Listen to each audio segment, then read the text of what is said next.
This short video explains a new concept in reducing energy costs. In summary, you get someone else to reduce your energy costs and you pay them out of the savings. This new concept is termed Energy Performance Contracting, or EPC.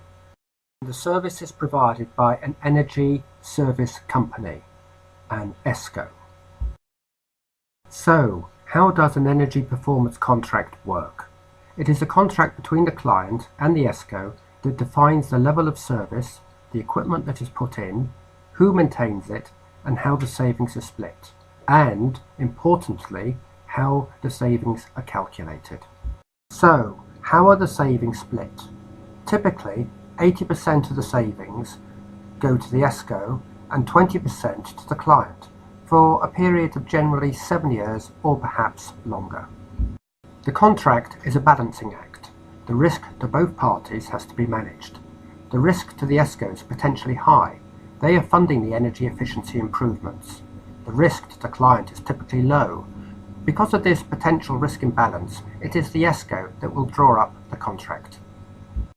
But before the energy performance contract is written and agreed, there are a number of steps. The first step is obvious. The client and the ESCO start talking. It may be that the ESCO approaches the client first, or less commonly, the client approaches the ESCO. If the client approaches a number of ESCOs to seek proposals from each, then this will be a problem. Firstly, there are not that many ESCOs. Second, if an ESCO realizes that the client is asking others to also make proposals, they may walk, as the cost of getting to the stage where contracts are signed is too costly. So, the client and the ESCO meet. The concept is explained. The ESCO will then wish to carry out a preliminary audit, sometimes termed a walk-through audit.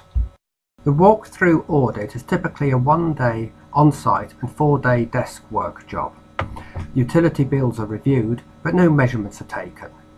The audit won't cost the client anything, and it is not usually for the client's eyes. Its sole purpose is to check out whether there are likely to be sufficient energy cost savings to make an energy performance contract attractive to the ESCO. If the walk-through audit confirms that the EPC is mutually beneficial, that a contract is drawn up and conditionally agreed. Why conditionally?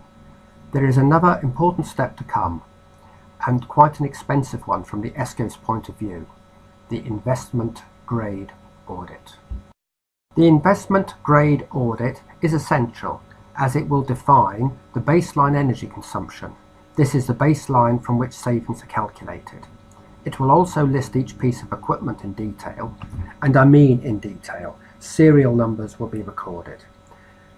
The audit will define operational hours and many other factors that affect energy consumption. The investment grade audit will identify the costs and savings to a high degree of certainty, typically plus or minus 5%. The investment grade audit is then appended to the energy performance contract and the contract finally agreed. If the client does not now like the energy performance contract, then the client will walk, but usually has to pay the cost of the investment grade audit. This cost could be significant, typically €20,000 to €50,000. If the contract is signed, the ESCO installs or replaces or upgrades any equipment or controls, and the savings start being made. The savings are calculated and then split between the client and the ESCO, typically 80% to the ESCO for a period of 7 years or more. So, how are the savings calculated? It is crucial that this is a fair and transparent process.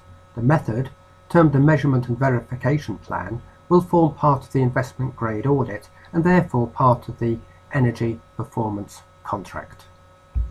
We all know that energy costs vary with tariffs, the weather, and activity level.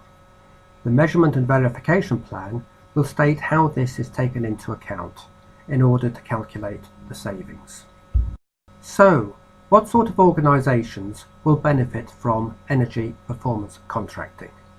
Typically, large energy users such as hospitals, breweries, universities, and large public sector bodies. Why not smaller energy users? This is usually because the cost of setting up the energy performance contract is too large. So, how can environmental efficiency help? Our experience is in finding energy savings for clients. We have worked with SEAI, Invest Northern Ireland, and the Carbon Trust, the public sector, and with many companies, both large and small. We know from experience that savings, often as high as 20%, can be achieved by no-cost and low-cost measures. So, if you don't fit into the energy performance contracting model, talk to us on the numbers on this slide. And if you are still watching this video, a little bit about myself. My name is Bob Sutcliffe, a Director of Environmental Efficiency. I'm a chartered engineer with over 25 years experience in energy issues both in Ireland and the UK.